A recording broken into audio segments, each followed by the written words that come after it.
In the summer of 1973, a state trooper responding to a routine trespassing call in the forests of northern Pennsylvania stumbled upon something that would haunt him for the rest of his life. Through the dense morning fog, he found them 7 children, ages 4 to 14, standing in a perfect circle around a dead oak tree. Their clothes were rotted, their hair was matted with soil and pine needles, and covering every inch of their exposed skin were symbols, not tattoos, not paint, something carved into their flesh years before, healed over into raised white scars that formed patterns no one in that county had ever seen. When the trooper asked them their names, all 7 children answered in unison with the same 2 words, "We're Haverly." Then they went silent. They wouldn't speak again for 6 months. Hello everyone. Before we start, make sure to like and subscribe to the channel, and leave a comment with where you're from and what time you're watching. That way, YouTube will keep showing you stories just like this one. What happened to the Haverly children between 1968 and 1973 remains one of the most disturbing unsolved cases in American social history.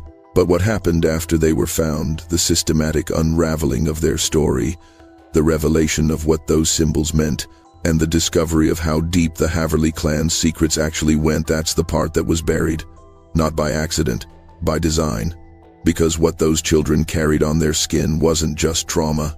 It was a map, a genealogy, a record of something that powerful people wanted erased from history. This is not a story about a cult. This is not a story about abuse, though abuse was everywhere. This is a story about bloodlines, inheritance, and what happens when a family decides that some knowledge is worth sacrificing their own children to preserve. My name is not important. What matters is what I'm about to show you. And I need you to understand something before we go any further. Everything you're about to hear is documented. Everything happened. The only question is whether you're ready to know why. The trooper's name was Daniel Pritchard, and in the report he filed that morning, a report that would be sealed by the county for 32 years, he wrote that the children didn't run when they saw him. They didn't cry. They didn't even blink. They just stared at him with what he described as eyes that had already seen the worst thing possible. When he radioed for backup and child protective services, he made a decision that probably saved those children's lives. He didn't approach them.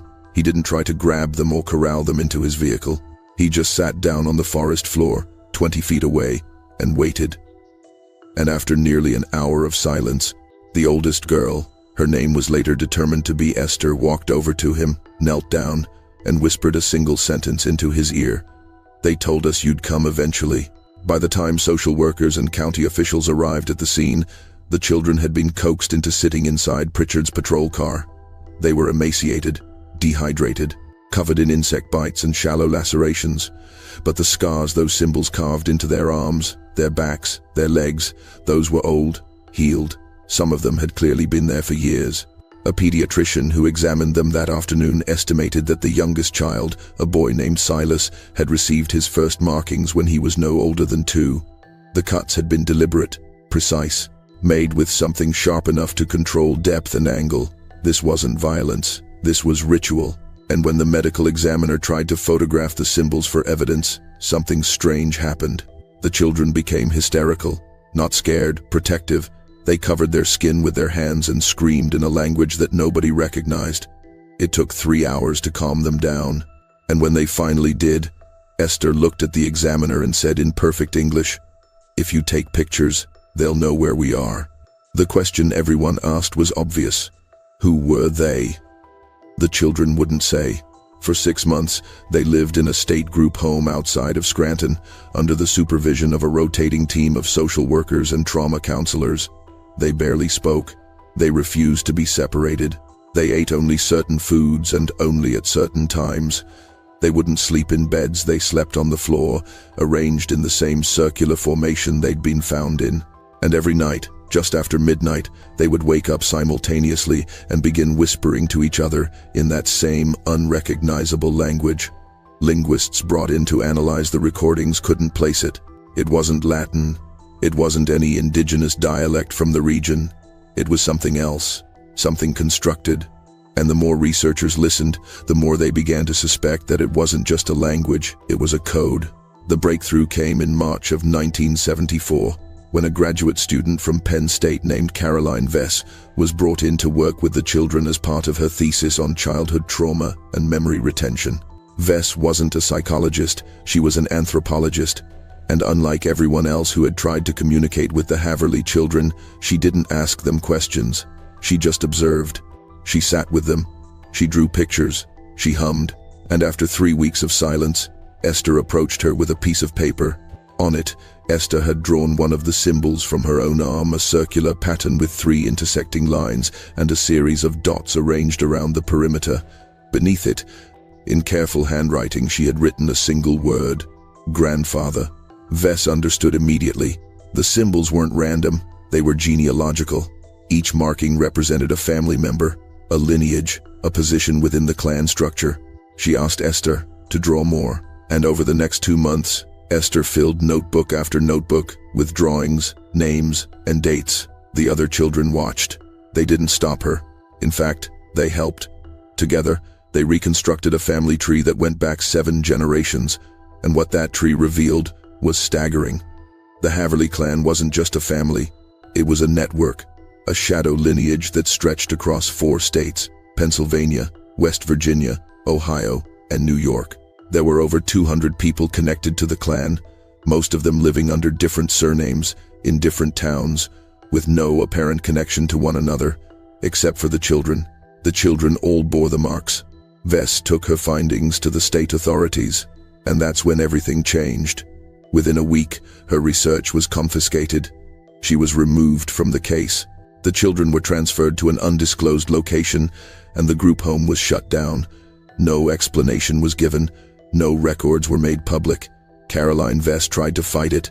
She filed complaints. She contacted journalists. She even tried to go directly to the families listed in Esther's drawings. But every door she knocked on was either abandoned or occupied by people who claimed they'd never heard the name Haverly. And then, in August of 1974, Caroline Vess disappeared. Her car was found in a grocery store parking lot outside of Harrisburg. Her purse was still inside. Her keys were in the ignition. She was never seen again. The official investigation concluded that she had likely run away to avoid academic pressure. But the people who knew her said that was impossible. Caroline Vess wasn't running from anything. She was running toward the truth, and someone made sure she never reached it. For nearly a decade, the Haverly case went cold. The children were placed in separate foster homes under sealed identities. The notebooks Esther had filled were locked away in a state archive that required judicial clearance to access. And the story, for all intents and purposes, disappeared. But in 1983, something happened that forced it back into the light. A historian researching land deeds in Appalachian, Pennsylvania, came across a name in an 1867 property record: Josiah Haverly. And next to his name, in the clerk's handwriting, was a note that read, Clan Elder. Markings confirmed. The historian's name was Dr. Raymond Polk, and he wasn't looking for the Haverly clan when he found them.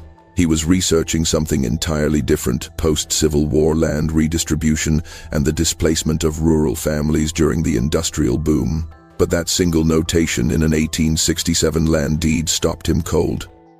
Markings confirmed. What did that mean?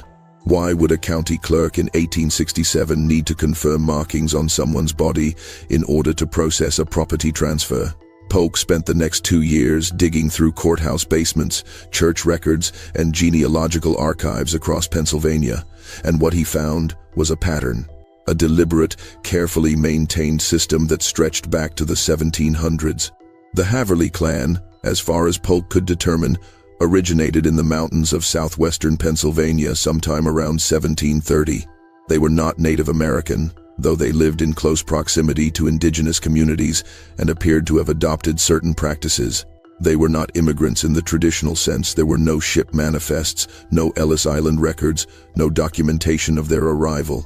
They simply appeared in land records, tax rolls, and census data as if they had always been there.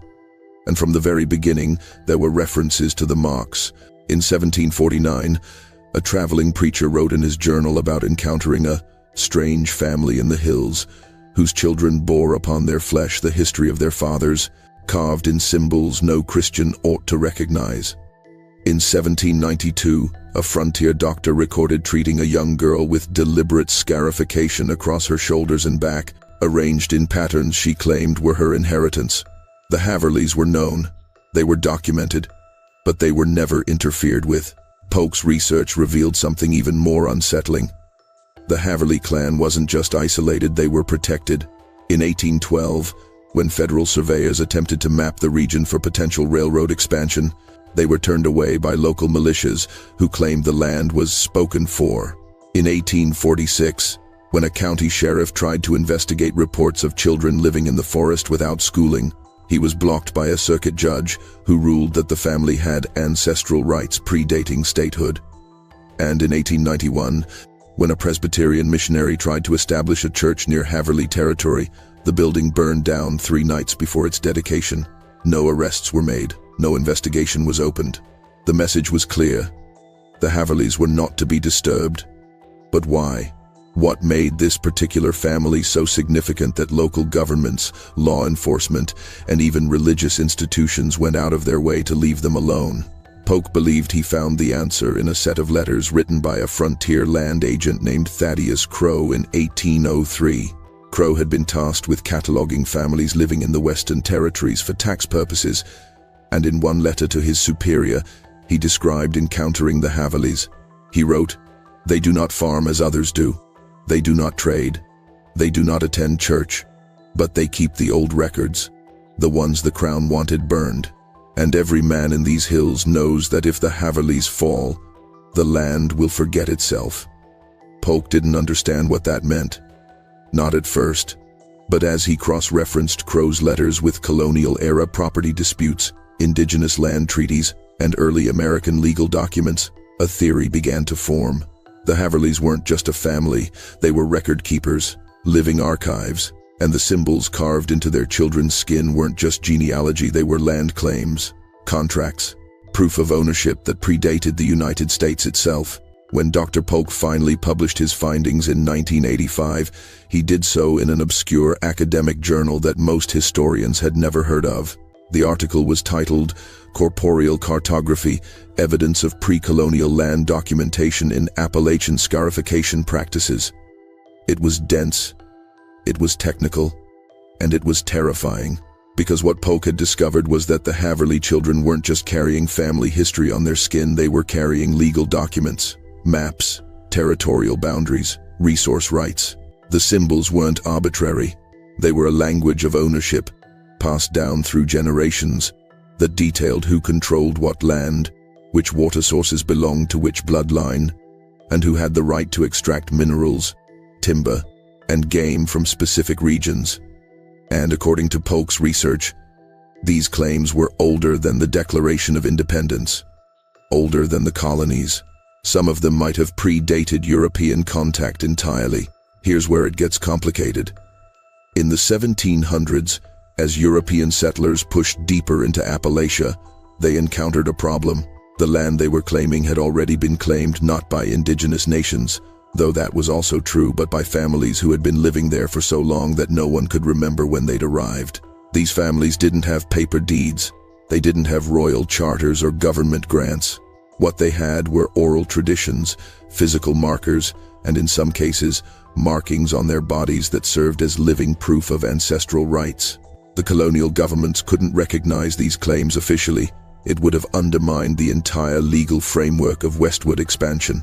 But they couldn't ignore them either, because these families controlled access to critical resources. So a compromise was made, unofficial, unspoken. The families would be left alone, allowed to govern their own territories, as long as they stayed quiet and didn't challenge the expansion of American law. The Haverly Clan was one of these families, maybe the last one. And the symbols carved into their children weren't just tradition, they were insurance. Every child born into the clan received markings that encoded their position in the family structure, their inheritance rights, and their connection to specific parcels of land. If a Haverly could show their scars to the right people, people who understood the old systems, they could lay claim to territory that no court would recognize, but that everyone in the region would respect. It was a parallel legal system, a shadow government that operated beneath the surface of official America. And it worked. For centuries, it worked, until the children were found in 1973. Because the moment those children were removed from clan custody, the moment their markings were photographed and documented and studied by outsiders, the entire system was exposed. And the people who had spent generations protecting that system realized they had a problem. If you're still watching, you're already braver than most. Tell us in the comments, what would you have done if this was your bloodline? Would you have protected the secret? Or would you have let the truth come out? Dr. Polk's article was published in June of 1985. By September, every copy of the journal had been purchased by an anonymous buyer and removed from library circulation. Polk himself received multiple offers to cease his research. One from a private law firm, one from a historical preservation society, and one from an entity that identified itself only as interested parties. He refused them all. In December of 1985, Raymond Polk died of an apparent heart attack in his office at the university. He was 41 years old. He had no history of heart disease. The autopsy was performed by a county medical examiner who had been appointed to his position 3 weeks earlier. The findings were never challenged, and just like Caroline Vess before him, Polk's research vanished.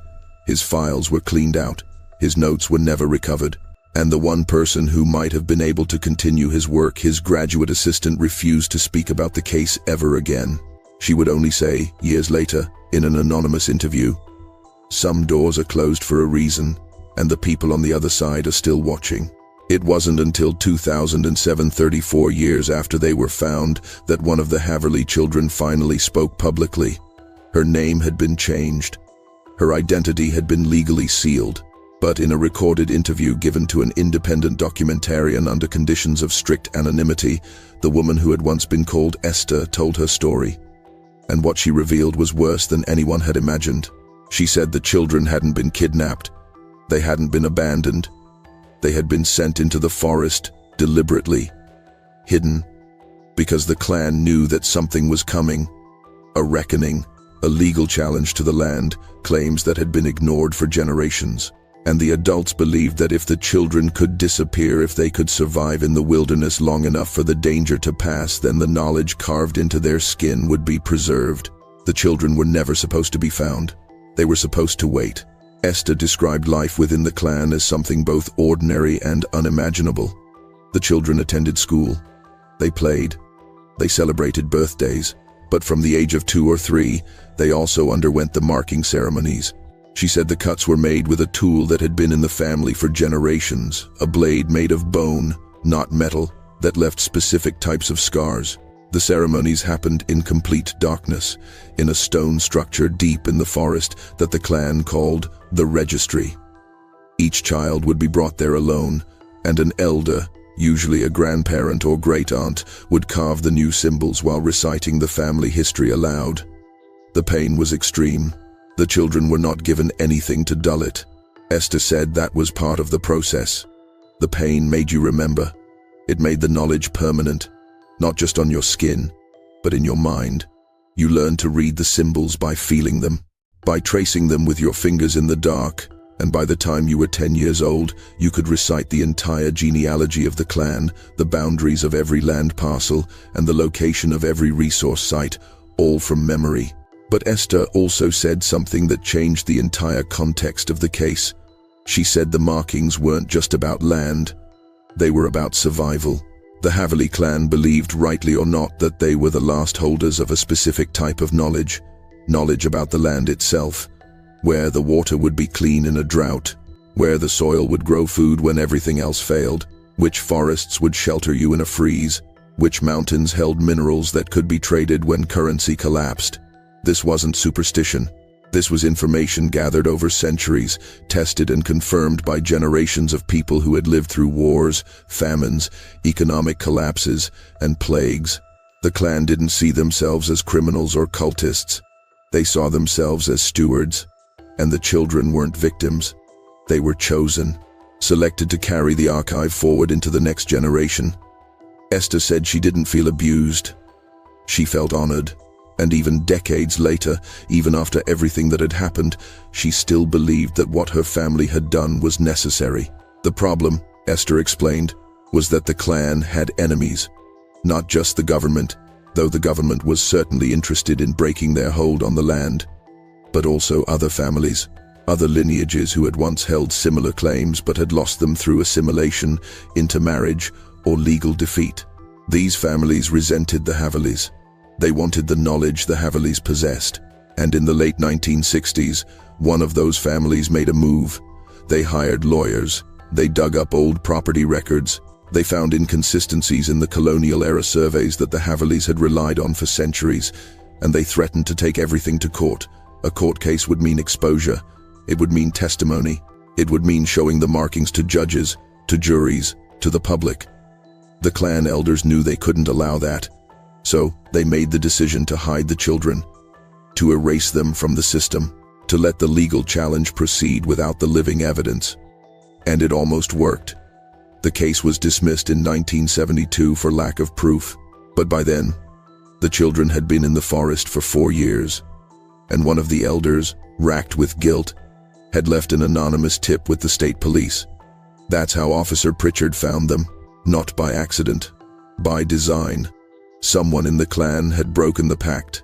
The interview with Esther was never officially released. The documentarian who recorded it tried to shop it to networks, streaming platforms, and true crime outlets. Every single one declined. Not because the story wasn't compelling, but because, according to multiple sources, legal threats were issued the moment the footage began circulating in industry circles. Threats that cited privacy violations, defamation, and something called breach of protected heritage status, a legal designation that most entertainment attorneys had never even heard of. The footage was shelved. The documentarian moved on to other projects, and Esther disappeared back into anonymity. But before the interview was buried, a few details leaked, and those details painted a picture of what happened to the Haverly children after they were separated and placed in foster care. 3 of them died before reaching adulthood, 1 from a car accident, 1 from pneumonia, 1 from what was ruled a suicide but that Esther insisted was something else. The remaining 4, including Esther, survived, but they never stopped carrying the marks, and they never stopped being watched. Esther claimed that throughout her life in every city she moved to, every job she took, every relationship she formed, there were always people nearby who knew, not everyone, but enough. She'd notice someone staring at her scars in a grocery store. A stranger at a gas station would ask her if she'd ever been to Pennsylvania. A landlord would give her a lease without asking for references. She said it felt like being part of a network she couldn't see, but that could always see her.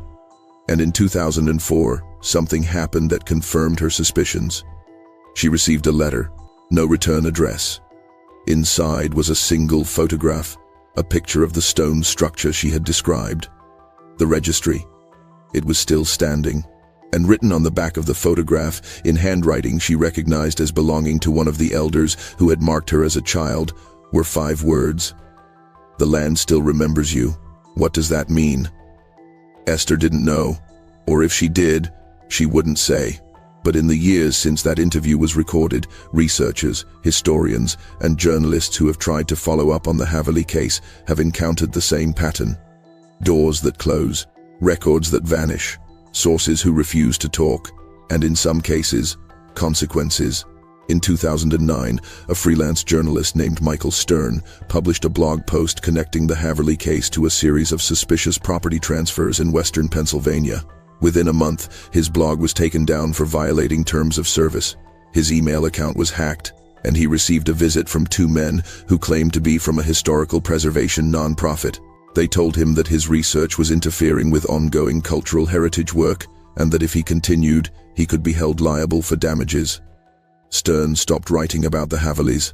When asked why, years later, he would only say, "Because I have a family, and I want them to stay safe."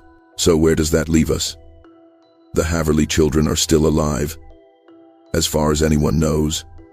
They're in their 50s and 60s now. They live under different names, in different states, leading what appear to be normal lives.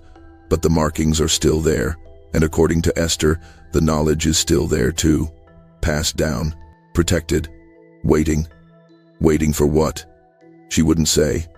But she did say this. People think the past is dead. They think that because something happened a long time ago, it doesn't matter anymore. But the land doesn't forget. And blood doesn't forget.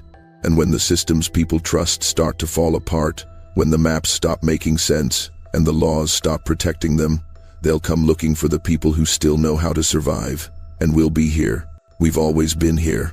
Whether you believe that or not is up to you. Whether you think the Haverly Clan was protecting something valuable or perpetuating something dangerous is your decision to make. But the fact remains, 7 children were found in a forest in 1973 with a history carved into their skin. And every person who tried to tell their story either disappeared, died, or was silenced. That's not a conspiracy theory. That's documented fact. And the question you have to ask yourself is simple. If this story didn't matter, why would anyone go to such lengths to bury it? The markings are still out there. The children are still out there. And somewhere in the mountains of Pennsylvania, that stone structure, the registry, is still standing, waiting for the next generation, waiting for the moment when the old knowledge becomes necessary again. And maybe, just maybe, that moment is closer than any of us want to believe. If you made it this far, you've seen something most people never will. The truth beneath the surface. The history that powerful people tried to erase. Share this video if you think others deserve to know. Leave a comment with your thoughts. And remember, some stories don't end. They just wait for the right time to be told again. Thank you for watching. And be careful what you go looking for. Because sometimes, the past looks back. Retry.